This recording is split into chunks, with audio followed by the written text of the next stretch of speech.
Welcome back to Exquisitely Aligned, where the answers are on the inside. I am your host, Gina Meyer-Vincent, and today I am delighted to bring to you someone who lights up the room, puts smiles on faces, music and sound to people's emotions, and touches their heart in such a deep way. I had the great pleasure of meeting Debora Wondercheck last year at about this time in Dallas, Texas. And I knew immediately I wanted to talk with her because she just glows. So let me tell you a little bit about her awesomeness.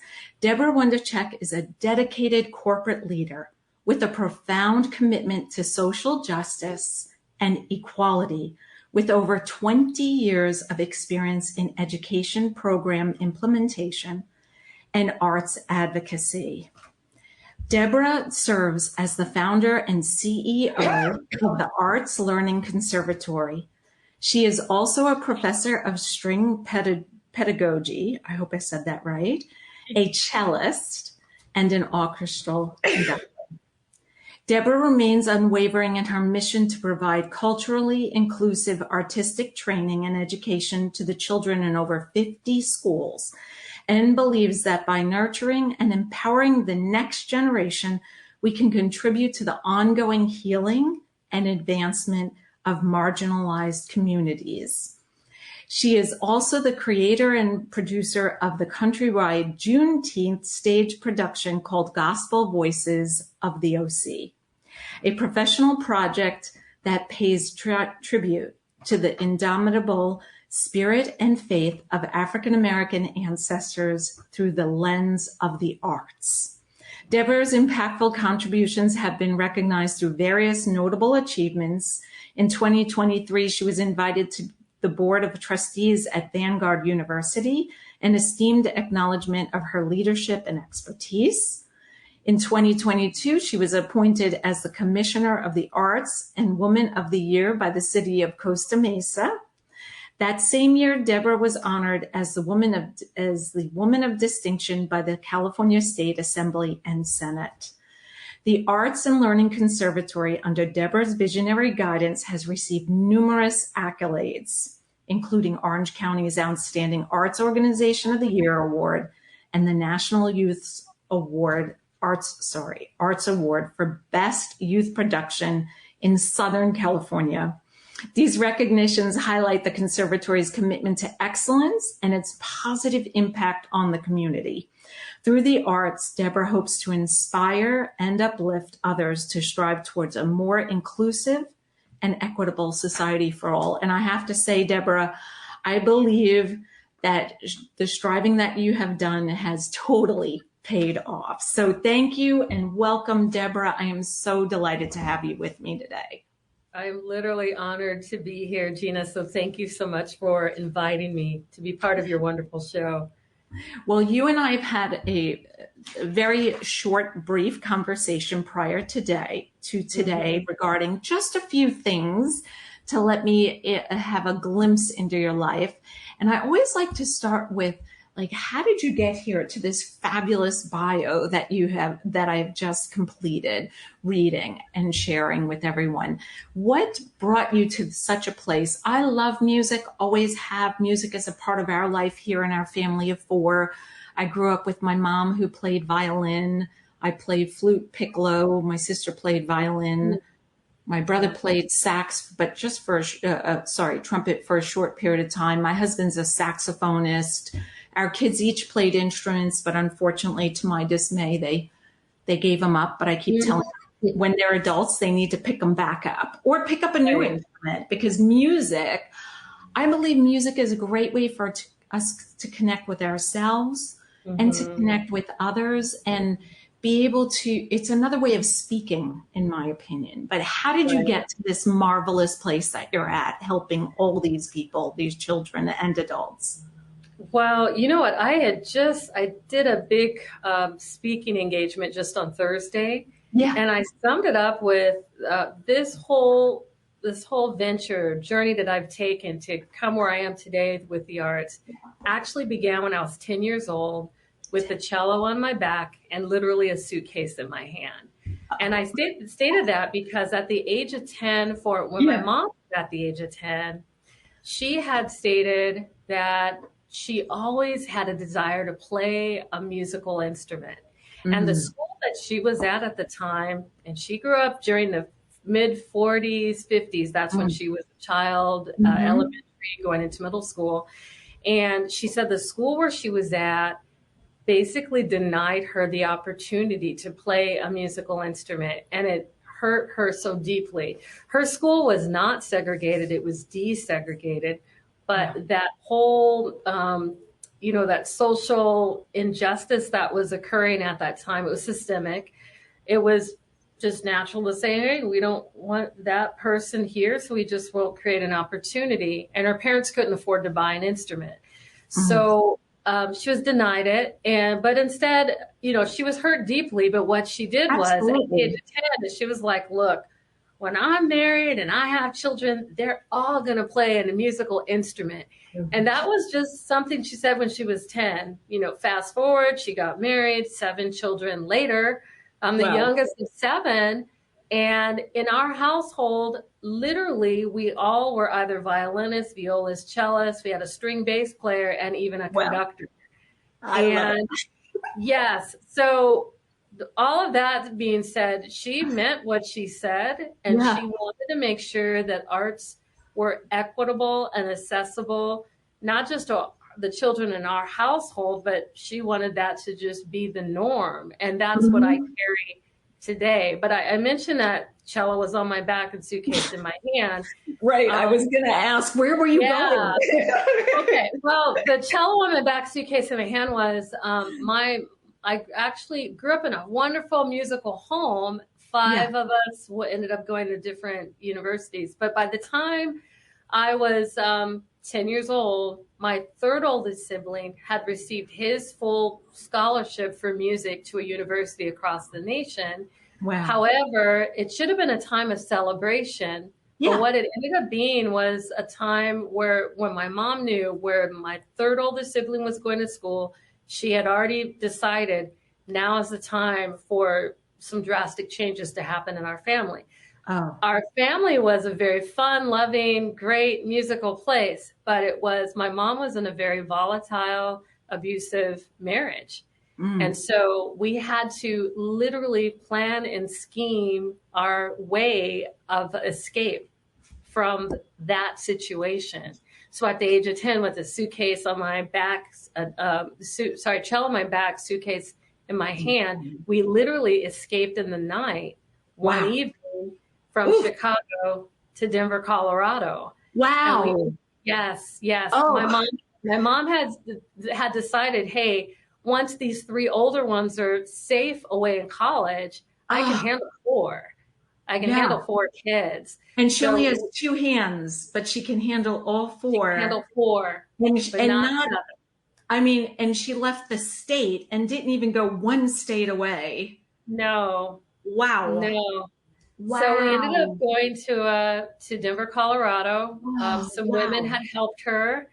We were in a women's shelter for like 3 months. Wow. And after 3 months of being there, we're getting settled in. But then we found out that my dad may have found out where we were. So we moved again to San Diego. We lived in the San Diego Salvation Army Center for a little bit. And then we moved again to Oceanside. Wow. To another women's shelter. Because we just had to keep moving. Run. But when we got to that women's shelter, it was different this time around. The area where we were, because we were in Oceanside. So to me, coming from Chicago, anything with California, I'm like, woohoo! Paradise. So I heard Oceanside. I'm like, we're going to be near the ocean. I can finally get to see the beach. Yes. There's these palm trees. There's coconuts in the palm trees. Because all I knew was Gilligan's Island, and he climbed trees, and there's coconuts, So by the time we get to Oceanside, we do see the ocean, but we're driving further and further away from the ocean. I'm like, where are we going? Yeah. And to the point where there's no ocean in sight. And the area where we lived was literally like tagged with graffiti. Oh, It was wow. basically the residence of the Bloods and the Crips. It was not Yeah. like a safe place to live at all, but that's all we knew. And that Yeah. was our place where our safety net away from all the Yeah. chaos. And so by the time we got to that place, my self-esteem as a child was so like gone. I'm like, Yeah. we're so far away from home. This Yeah. place is not my home.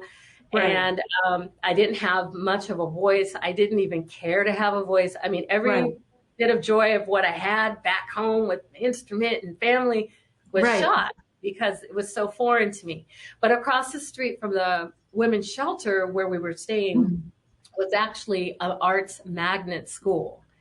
And Oh, no at that arts, way. it was amazing. It just shifted who I was as an individual. I got my voice back Love because now I'm playing my Yeah. cello in the little school orchestra. I'm involved in dance classes. There's the makeup classes. There's this, there's that band, Yeah. musical theater. Yes. And I literally regained my confidence. The instructors Right. were amazing. They breathed life into me. What I was doing just Yes. invigorated me again. And it really took being in that particular environment for my situation, because literally the arts saved my life. I love So it. you fast forward to, later, I did get a full ride to a university for playing my cello. I'm a cellist, by the way. Mhm.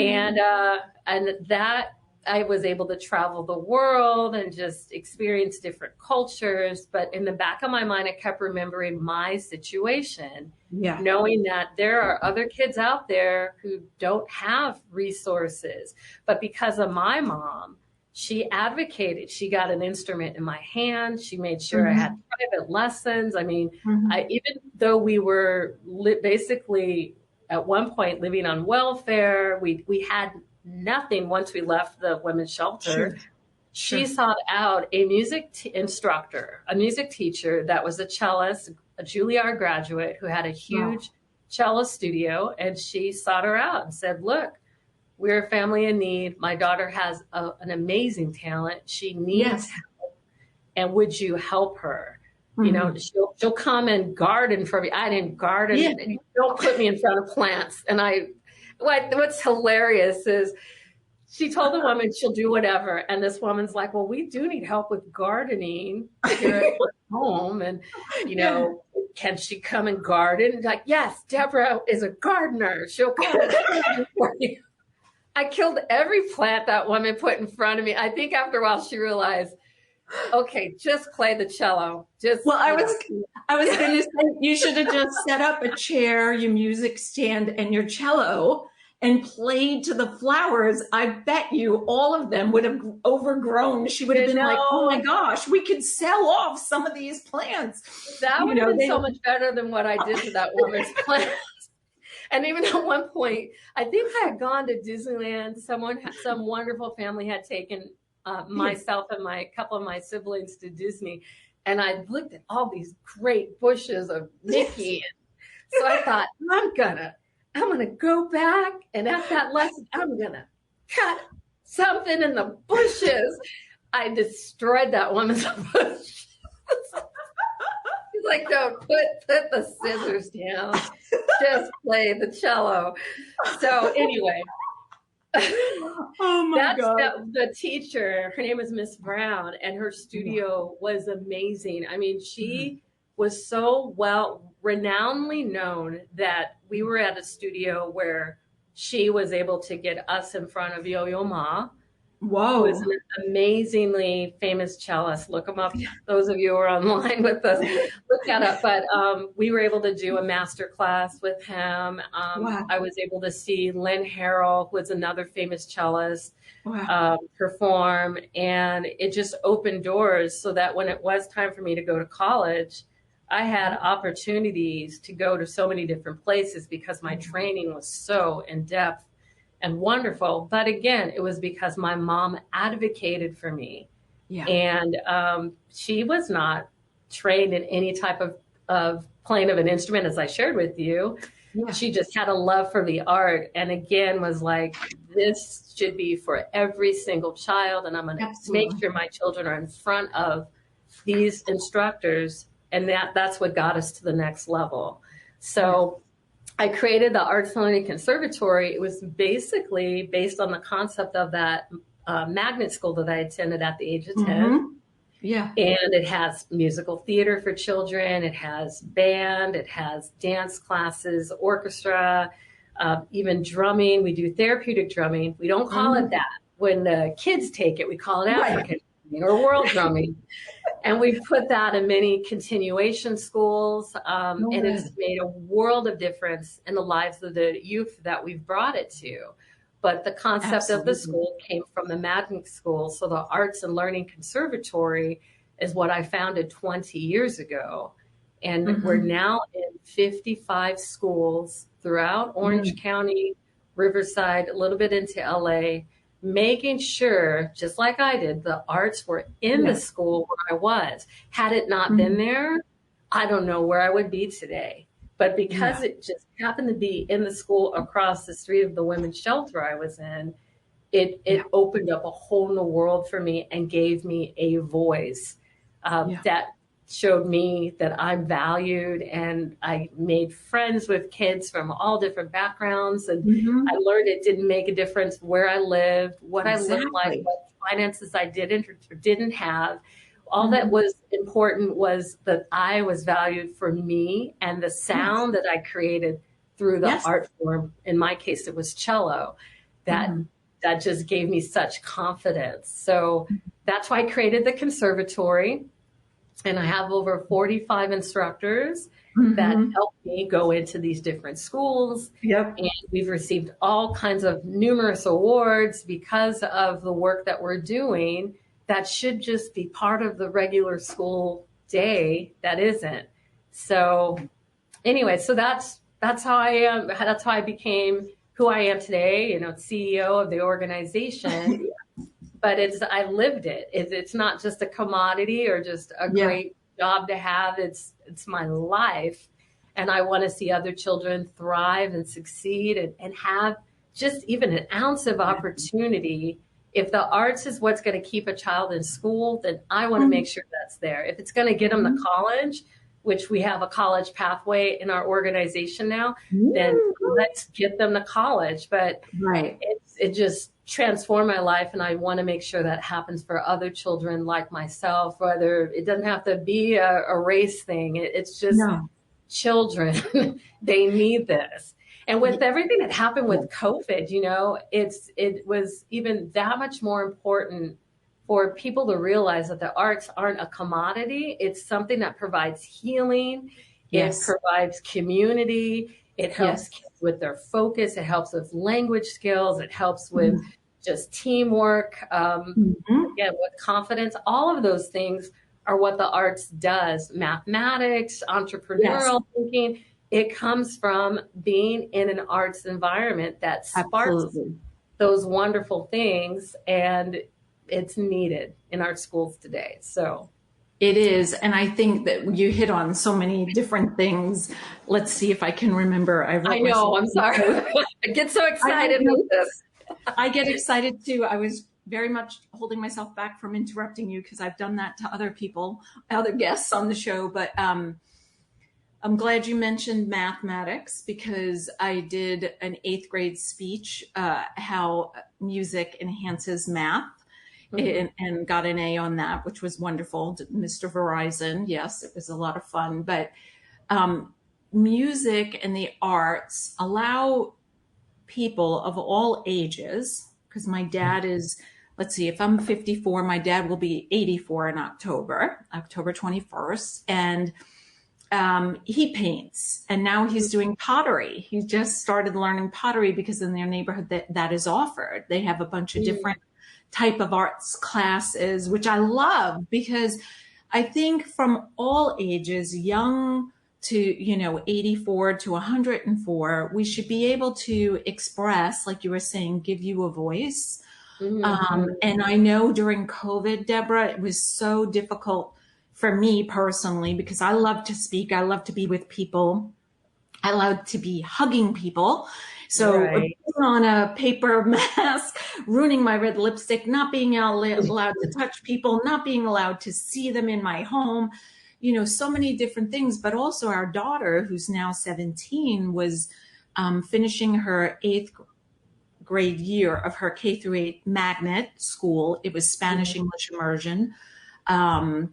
And her brother graduated that school, and so many of the things like just kind of came to a halt. And I think with cell phones, another thing in social media, it's like we're connecting, we're at each other's fingertips with the touch of a phone, but yet we're so in my opinion, we're so disconnected. And I love the fact that you were talking about, community. I think that what I found with my son going to the doctor for just a checkup or his physical to go on Boy Scouts camp, let's say, the doctors would always ask, only one didn't, and he was in training. What sports do you play? My son's 6'4", a boy. What sports do you play? And my son would go, none. So then they were like, oh, you're a gamer? My son's like, no. And my son likes classical music. He loves going to the symphony, whatever city he's visiting. He tries to find what musical things are going on, and I found very quickly, as the mom who was trying to sit with her zipped lips in the corner, as the sun's going through. And finally I would say to my son, tell him what you like to do when you're not at school. I like to ride my bike. Okay, there. Now you can start a conversation. It's not always about sports. I think for me, our country is so, looking at it, sometimes I feel like our country is so, well, what sports do you play? Instead of saying, what do you like to do? Oh, you play an instrument. Tell me about it. Oh, you like to paint. What do you like to paint? When do you paint? What, or how do you draw? Or, I think that our society, and I know I'm making these huge blanket statements, which usually I don't, but I wish that our society would give more acknowledgement, time, money, all resources, energy. I see energy as a resource to exactly what you're talking about, because music is a way of. So I just went to, one of my bucket lists was to attend an Indian wedding, which I told you at the beginning I went to. How was music? That? Oh my gosh, the jewelry, so intricate. The colors. Detail, the earrings, the colors, the embroidery. I come from a fashion background, so I was just drooling. I had to hold my jaw up the whole time. I wanted to touch everything. Of course, these were mostly strangers, so I couldn't go up and touch, but I really wanted to just take these gowns and these scarves and these headpieces and just hold them and look, because each of those beads were sewn on by hand. It was just then the music came, right? And the music was like, oh, right. And you talked about drums, and they had a drummer there on both Friday and Saturday who added to the music that the DJ was playing. So we had live drumming, which was extremely healing. So I was totally in my glory, I mean, my feet were tired by the end of the night. So I said to my husband, okay, I think we have to go now because I'm tired. I've worn myself out, you know what I mean? Wow. But music just really brings people together, whether they're like me at that event,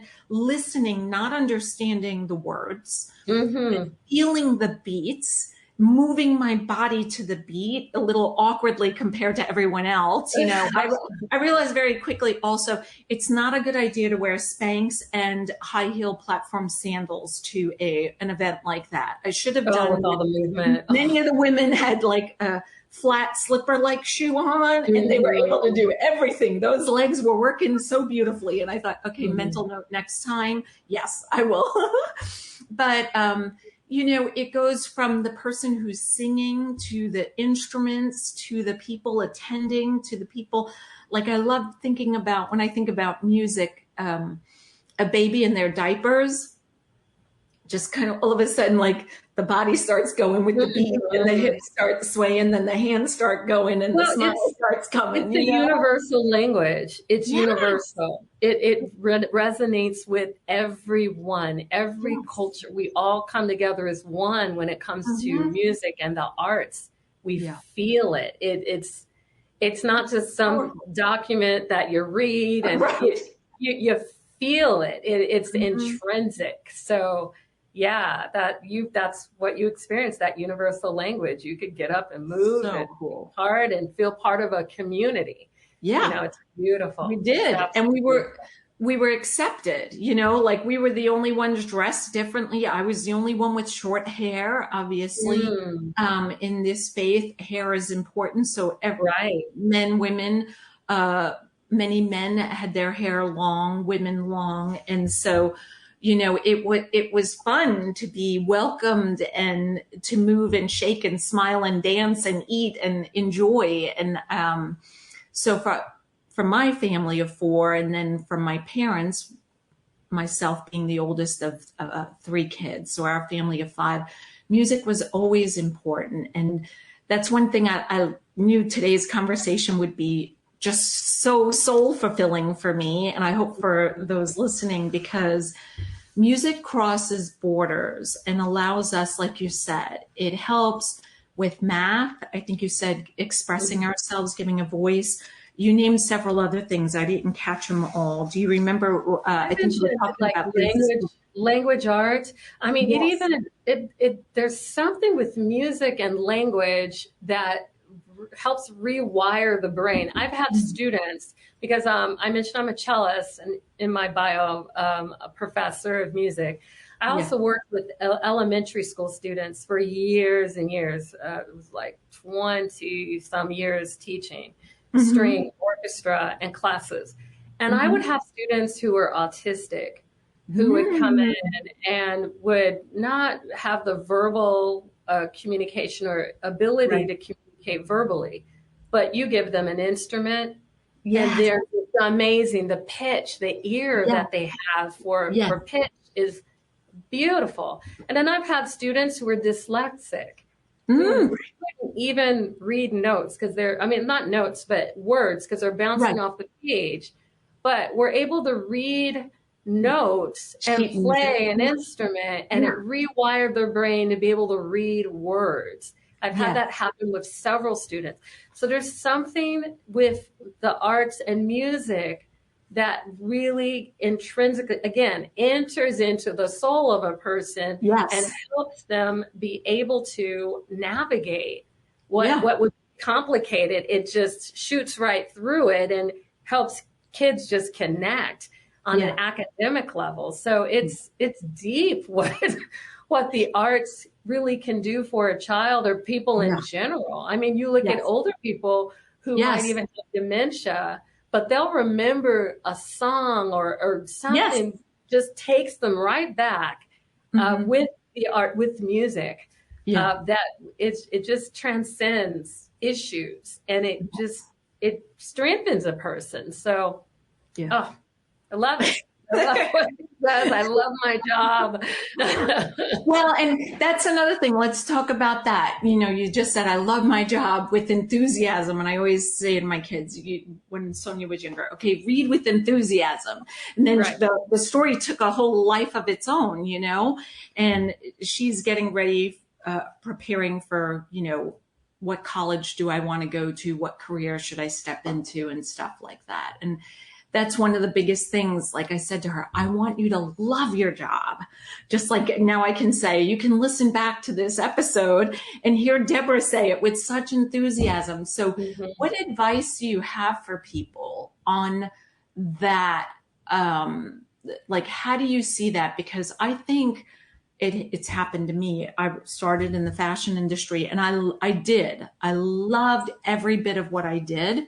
I loved being able to shop the market and bring clothing and then shoes to the stores. We had 265 stores at the time, and I loved it. It made my heart like skip a beat in a good way. But the environment was toxic at the time. I don't know now, so I can't speak to then now, but we're talking early 90s, and it was just uncomfortable, and I needed to get out of there because it was turning my stomach. Like, I went to bed at night with knots in my belly and woke up with knots in my belly. So I learned that I should get up earlier and go to the gym and walk 3 miles on the track, watch the sunrise, because that was something I enjoyed doing. Right. And then I went home, showered, and got ready for work. So I found this sweet spot for me to get out of bed. But I only could do that for so long before I needed to get out of there. And I did. But like, having come from an experience where I was in a career that I loved, but it was toxic, what do you recommend? Like, what do you see, or how do you help others? Because you work with so many children. Okay, so how do I help out? Well, again, I came into what I'm doing. I created my own organization. It's not like I walked in, got hired. I saw a need and I said, enough's enough. So in my case, again, I was already teaching for about 10 years before I started my organization.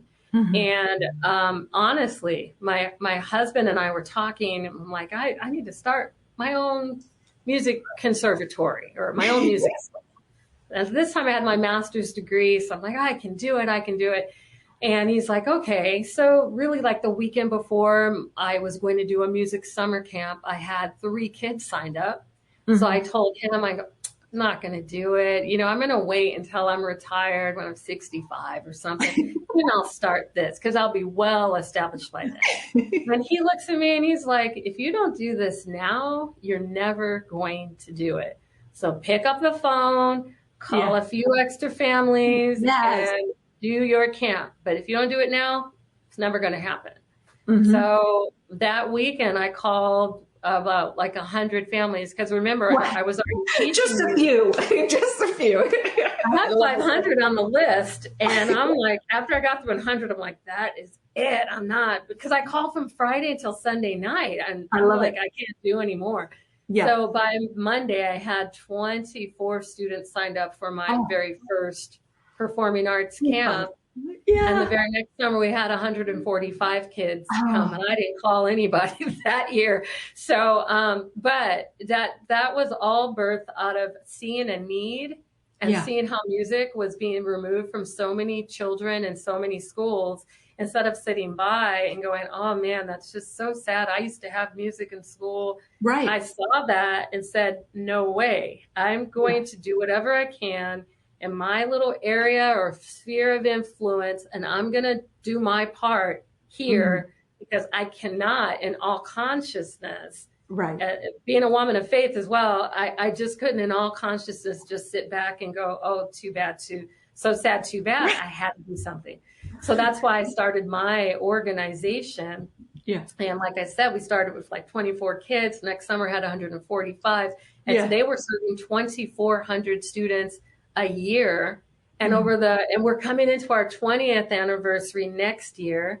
We've served close to 20,000 children with performing arts classes, whether it's band, orchestra, musical theater, dance, singing. And I'm just amazed and I'm humbled by how many kids' lives we've touched. And I'm excited about how many more we're going to reach over the next few years. So it all came from me. The spark came from having experienced the arts and then stating, no, I'm not going to watch this go by the wayside. I have to do something.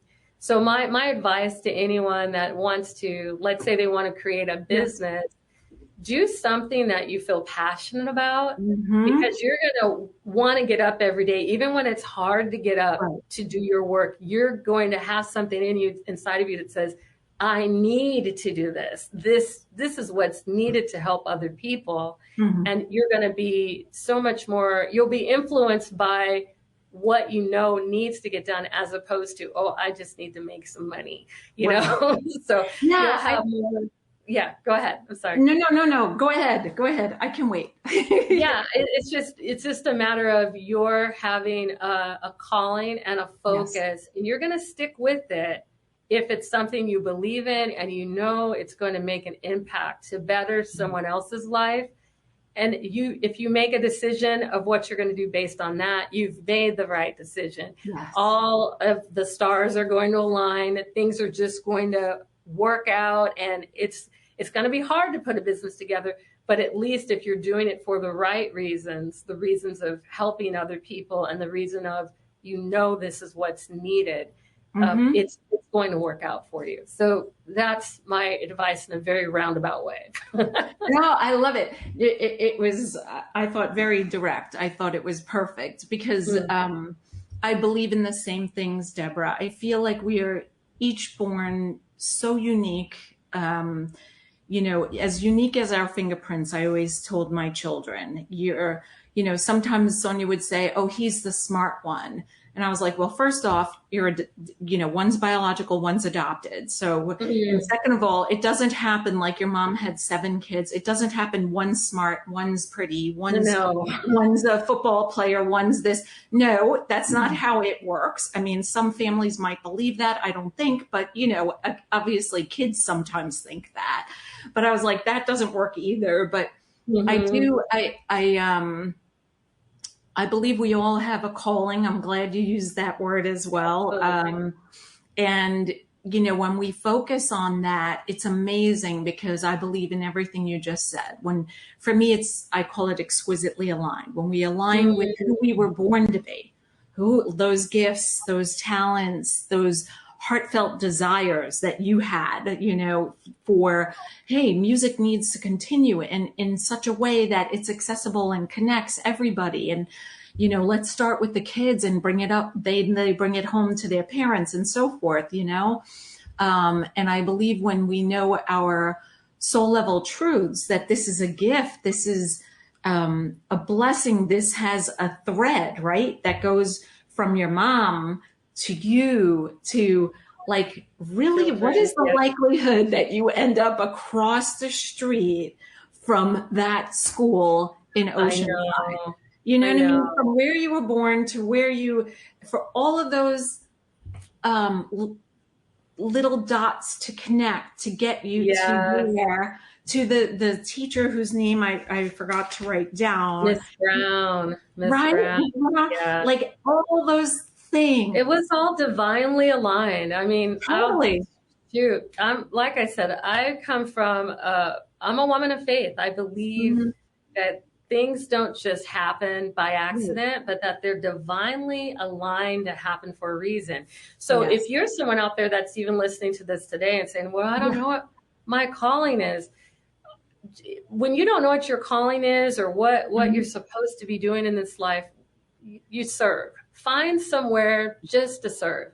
Because when you get your eyes off of yourself and you think too hard and get too much in your head, when you start serving other people, you find something there. You find that you are doing something that's helping someone else. And when you begin to help other people, things will start coming into your mind of how you can do something that's going to make a difference overall. But just do something. Serve. Find a nonprofit and just go and help out. Maybe you heard about helping girls find prom dresses or something, and you've got a closet full of dresses. Serve. Just give. Just serving people is what's going to change your life and even help you eventually see what that calling is for that person out there that's listening. But no, absolutely agree. I mean, I think that first we have to allow ourselves to hear it, right? There was a moment in time where you thought, oh, I'll just wait. And luckily, I don't know you extremely well, Deborah, but I have a feeling that even if your husband didn't say, oh, no, you have to do it now, I have a feeling that feeling of I'll just wait would have passed within like a night. You would have woken up and been like, oh, no, I have to do it. Like I just have a feeling that the way your heart works, it wouldn't have lasted very long. But I'm glad your husband was there to say, hey, no, this is the deal. Here's a phone and go start calling. But, I think that there are many women who I've bumped into over the years through business and through networking and just having conversations that, sometimes they think, I do want to do something. I feel like I'm called to do something, but what, or now is not the right time. And I love the fact that you said serve, because even if it's once a week for an hour, then it might become 10 hours. Then before you know it, it might become a part-time job, or not, donation job, you volunteering part-time, full-time. Or I've had a conversation with somebody recently who was interested in what I offer people, because she was at a point in her life where she was going to sell her very profitable business to retire. And she said, but I still want to do something. And I was like, okay, tell me what you love. What are you passionate, like the things you were saying, what are you passionate about? What do you wish you could have done, but because you own this big successful business and had lots of employees, you couldn't do? So she shared with me more, and I was like, how about a 520, not 529, that's college. Say my son's going back to school on Thursday. Yeah. See? But 501c3. And, she's like, oh, but then how do I was like, you don't need employees. Like you look for other women who are possibly at the same point in their career where they're done working. Or like when I was a young mom, I was a stay-at-home mom. I didn't have a podcast. I didn't work one-on-one with women. I did a lot of volunteering at night when Mark was home or on the weekends, and giving back to the community in different ways, shapes, and forms on the East Coast where I lived. And I said, so you're always going to find people at different points in their life where they can volunteer, 5 hours a month, 100 hours a month, whatever it might be. It might be more in the summer, less in the winter. Who knows? But the key is just do something. Don't sit back and go, now's not the time, or I'm not sure. Just do something. Be a doer. Yeah. Go to that shelter and help out, or the food kitchen, or just do something. Because once you put your little faith to action, it will be met. And that's when ideas are going to be sparked and you're going to be able to move forward. But you've got to do something. Those conversations and connections, when you put yourself in those areas, really, I think, like I say, they're invitations from the universe, God, your creator, whatever the right word is for whoever's here with us. But, we can see those invitations more clearly. And, I don't know if it was mandatory for you to go to that school, the magnet school, or if your mother saw the invitation and said, that's the school I'd like my kids to, attend. You know what? In my case, it was there. That was the school literally right across the street from that shelter. So it was where I had to go, but it happened to be that it was a performing arts school. So it was just amazing. Yeah. On so many levels. I mean, we could talk probably for an hour, or at least I feel like I could talk to you for hours. The last time we spoke, you made a statement that stuck with me, and I wrote it down, and I wanted to just read it to you. And then if you can explain, you said, my mom was an amazing mom raising us. She knew and taught God will provide a way, no matter what was going on around you. And I know you've alluded to parts of that already, but do you want to express or give a voice a little more to that? Sure. Again, with her, everything was about trust and faith and believing that your circumstance does not have to remain the same. And of course, within the case of escaping from home, that whole negative home life or volatile, she planned for 6 months prior to my brother's graduation for us to leave. And it wasn't just her. She was able to share with some other ladies what was going on at home because she felt isolated. She shared, and these women were like, we're going to help you get out of there. and they helped her find the women's shelter where we stayed in Denver. They also were able to help her just get the healing and the counseling that she needed, and to have the strength to stand up and say, enough's enough. So she believed that the Lord put those people in her life and did not want her to remain where she was.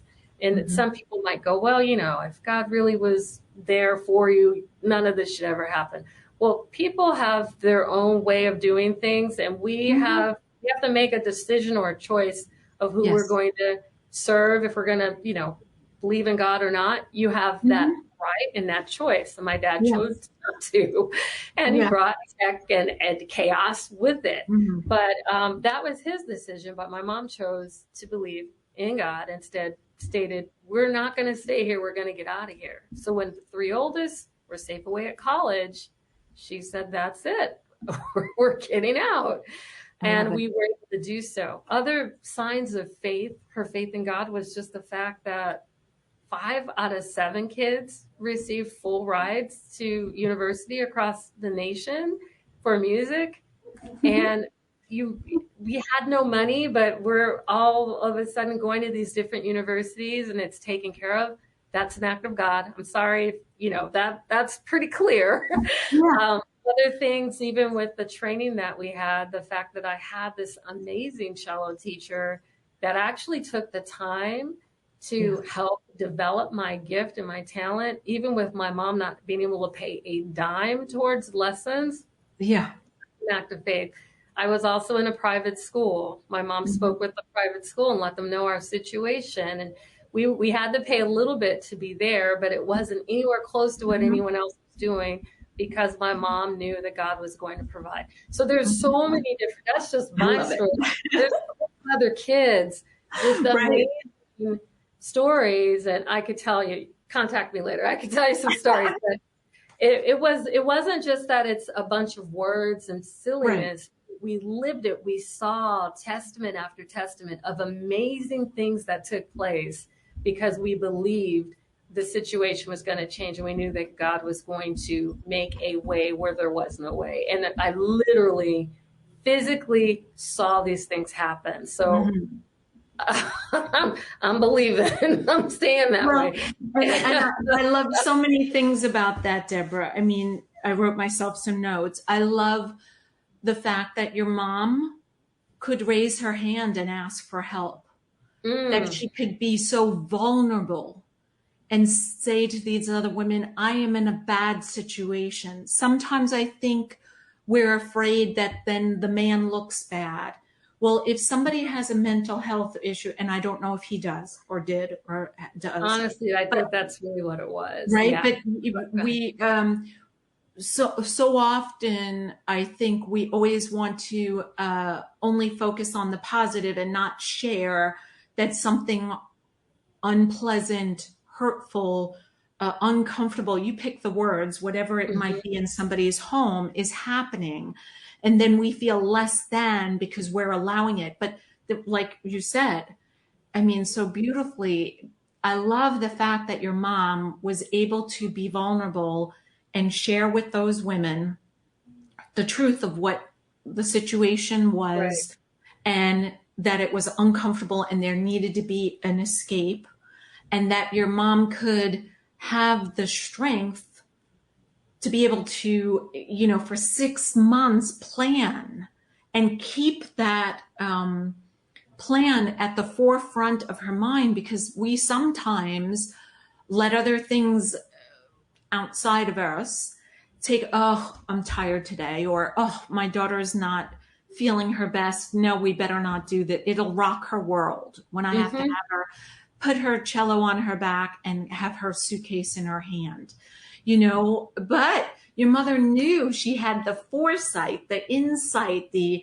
intuition, the, so many words come into mind, the faith, the trust, all of those things to say, okay, if the first 3 are safe, then the other 4, if I hold 2 hands and they each hold another hand, we can, the 5 of us can make this journey to how many different states, to where, in cities.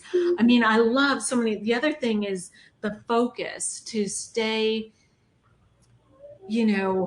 committed to that faith and to stay committed to the plan. You know what though, too? The other thing that she taught us, because it was a pretty volatile, like I'd mentioned, it was a horrible situation when he was there, present, home from work or what have you. But what could have happened in our lives is that we could have been bitter, mad, upset, like hated our father. But even in the midst of all that, she said, you forgive. You forgive him. Don't hold on to that. Let it go. Forgive, because God's going to take care of whatever situation he's going through. You forgive. And she taught us that. And even, we had every right to be mad. My brothers experienced some terrible things from my father. And she kept telling, forgive, forgive, forgive. And they were able to. Because she realized that if you do not forgive, it's not going to hurt that other person. It will eat away at your very soul and consume you. She wanted us to be free in every area, not just physically from a situation, but spiritually and just from a mental soul state. She wanted us free.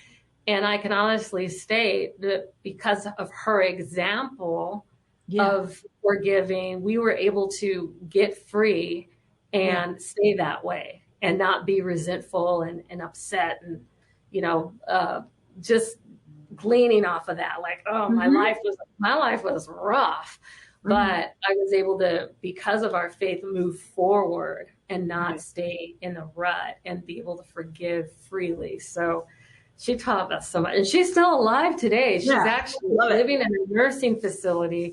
And I get to see her as much as I possibly can. I talk to her all the time on the phone, and she's always been a positive, happy person, always singing. You call her, she's always got a song. It's like, I don't want to hear your song, Mom, but you listen. But it's just when you grow up with someone like that, and even in the midst of the adversity, you come out strong because you see the strength that's in that individual. And so that's what my mom has been to me. And I honestly, like I said, when it comes to the whole faith thing, I saw it in action. And so for me, it's not like I have to, I believe that God has a plan and a calling for everyone's life. It's just, are you open to it? And what are you going to do? Are you going to get up and do something? Or are you just going to sit and go, I don't know. You got to put it to action. So anyway. And how good it looks and feels on you, because I know that was one of the other things I wrote when we spoke that day. Believe in and live it. And I wrote that in caps and made a big circle to make sure. Because when you said that, Debora, I was like, that's what you exude. I think that when I met you and, you were receiving another award, right? Which is a wonderful thing. And I'm so happy you received that award. But,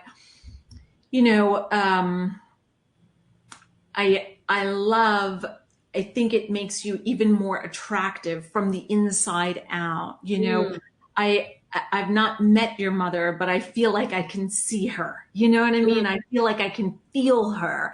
And I commend both of you women and the rest of your family, because I believe that when your mother chose to live that life, and I'm guessing there were days that were not easy or comfortable, or some of them were exhausting, that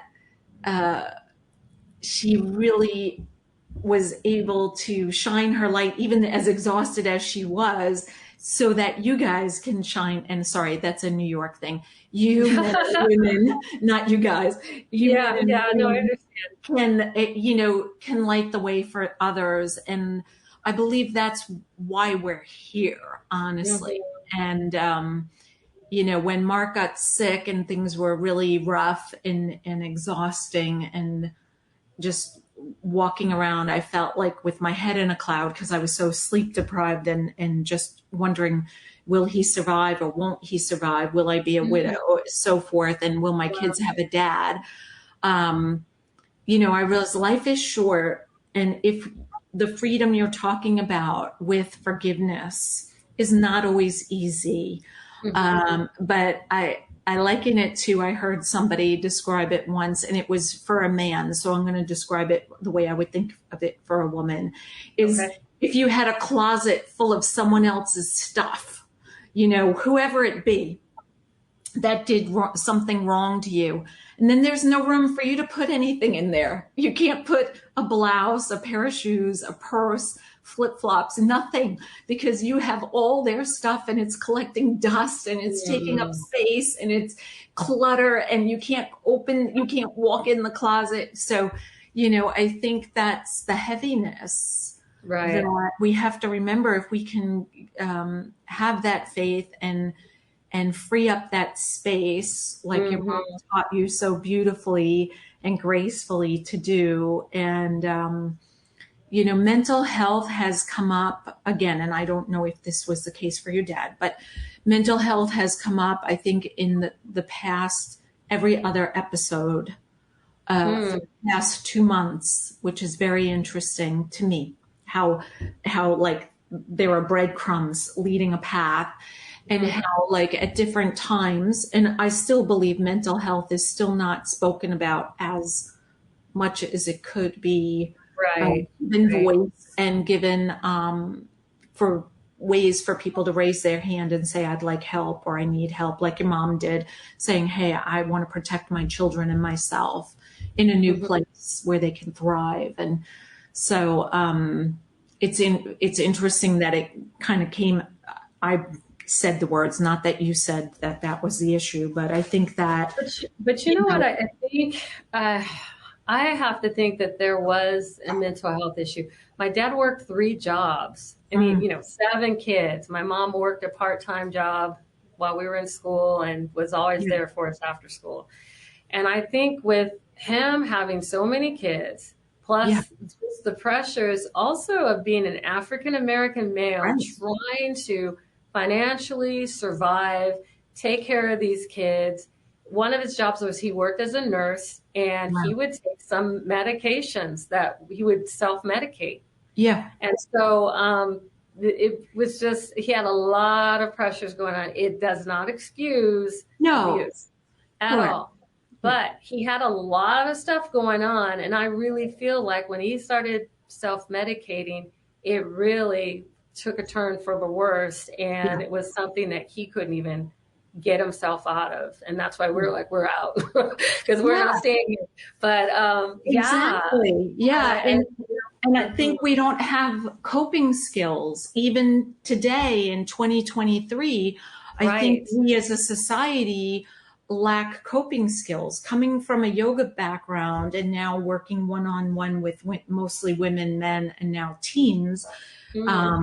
Helping with college career and chocolate croissants and purpose, possibilities, and Prosecco, I'm finding that there's oftentimes missing pieces of like just the coping skill, like that groundedness your mom gave you with a faith, the ability to forgive, the ability to see things in, maybe Alexa off, to see things in a different light.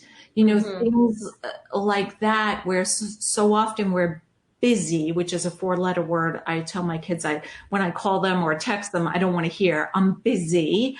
I'll call you back. No, what are you busy doing? It can wait for a moment most of the time, Is the building on fire? Okay, well then, take a breather, take 2 minutes, take a breather. But I think sometimes we get overly busy and unfocused. I mean, all the words we've spoken about today, but I'd love for you to share, if you would. I know you have a capital campaign, and the information will be here in the show notes. But if you can give a voice to that, because it's such a beautiful way for people to invest and give back to the community in such a profound way with what you're doing, Debora. And I'd love for you to just speak about that, if you don't mind. So the Arts and Learning Conservatory is the name of my nonprofit. And like I'd mentioned, we're touching so many lives of children, and we're finally able to build our own theater in our space here. We're in the city of Costa Mesa. It's a comprehensive campaign that we're doing, and over the course of 3 years, we're trying to raise several millions of dollars to be able to build this space for the community, for children, and use it actually as a social enterprise so that anyone renting our facility, those finances would go right back into scholarships and right back into the programs to make sure that the consistency is there for children. The longevity is here for the organization. So if you're someone that's interested in giving towards our nonprofit, you can find information on how to give at arts, A-R-T-S, the word A-N-D, learning.org. So at artsandlearning.org, go to the give button, and you'll be able to donate towards our building or donate towards a scholarship. And if you're local and you're just like, hey, I want to come and help, we take volunteers. I love it. Yes. Or do some costumes or paints, or just want to work with children, we have opportunities for you, and we absolutely love volunteers. So any of this, and especially with finances, will help further our mission of making and keeping the arts accessible and equitable for children. I love it. And if you didn't catch that, it's here in the show notes, so you can click there and go directly. And also on our website, you'll learn more about Debora, her team, her mission, and performances that are upcoming. So Debora, I'd love to pick a card from Opening to Possibilities. These are journal prompts and contemplation conversation starters. You can meditate, so forth. I shuffled them before we started. Okay, great. Quick shuffle again. And if you don't mind, as I thumb through, you just say when to stop and I'll stop. So I'll start now. Stop. Okay. Oh, one of my favorites, gusto. Oh. And I feel like you definitely have gusto. Definitely, definitely. So gusto. Live each day with gusto. Do you live fully? I almost could answer these questions for you. Would you like me to answer them? No. So there's 3 questions you could pick to answer all 3, 1 or 2, you decide. Do you live fully? How do you make each moment count? What is one thing you can do today to live more fully? You know what? One thing I can do today to live more fully is write thank you cards to people. And I've been challenging myself to do that, like at least 5 a week. Yeah. Just take the time to say thank you to someone somewhere. So today, I appreciate that gusto card. I'm going to do my 5 today. I'm going to write 5 thank yous to someone just to be grateful for those that have invested in my life. Yeah, I love, love, love that. And I think their thank yous are so phenomenal, and they really make other people's day, you know? Like, I think sometimes we don't give them enough credit. So 5, I love it. Awesome, Debora. You are such a delight to sit across from. You're such a delight to share a passion of the arts and faith and following a calling. And it's always hard for me to come up with the right words. Although I talk a lot, I don't always have the right words. But for me to say thank you to you, I want you to know it's like with my whole being. I thank you, Debora, for stepping into what you do. I thank you for helping these kids and outreaching far bigger than just the child, because I know personally it takes a village to raise a child. And I know that you're touching these families, the pride they must have in seeing their child learn how to perform, how to be part of an organization where they're making music, they're in harmony, they're touching the hearts of grandparents. I mean, I know how far reaching this is. I realize you said, I think it was 20,000 plus children, but I know it's probably 20-fold of that. Of the families, right? Yeah, I didn't think about that. I do, Yeah. because I know just how far reaching, and probably it's more than that now that I think about the family, but then the children's friends. Mm-hmm. So when I say to you, thank you, it's the word thank you is not enough. So I hope I'm saying it with gusto that, you know, Deborah, I love walking the earth with you on it, because I know you're making this place a better place, not just for my children, but for my grandchildren, great grandchildren. And you're just such a light. And please send my best to your mom. I know she doesn't know who I am, but in any way, shape, or form, send her thank you from me for her vulnerability, her raising her hand and asking for the help, and having the wherewithal and the energy to do that with the four of you. And I'm going to include the three olders, because I know even though they were out of the house, for 7 children and herself. And I'm so glad she still has music in her, you know.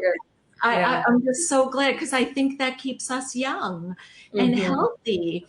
I mean, I don't know if you're familiar with, where is it? Masaru Emoto, the true power of, let's see, water. But he has a video, a YouTube that I'll send you. And I used to use it with my yoga students, especially with children. I don't know that the child's book is here, but how music changes the shape of water under a microscope. I've heard of that. Yeah. Oh, it's so, and so what music heals us, like the drums, classical music, so forth, versus what heavy metal can do to our body. Not that I think you're listening to heavy metal or sharing it with your kids. I know I'm not, but, you know, so how the whole realm can affect us. And so thank you from the bottom of my heart. You are so delightful. Thank you for sharing so transparently those things that are, I want to say, sensitive. I know some people who have been through things that are similar who would prefer not to give it a voice, to kind of leave it in the past. And I think when you share so candidly, you allow others to share from their heart, and realize that when we do share those stories of where we came from and where we are now, I don't know, I feel like it's enlightening and gives others hope, you know? So kudos to you. Thank you. I really enjoyed having you here with us today. And I commend you for all the work you do. Thank you for having me. It was it is a complete honor that you would even invite me to come and speak. And I love being a part of this today. So I hope it helps someone out there with their confidence, with their faith, and stepping out and doing something, get out and serve. I just hope more people will just get up and do that, because it's going to make a huge difference in their heart and in their lives. So thank you for letting me come and just be a voice today on your wonderful podcast. Absolutely. Till next time, be exquisite.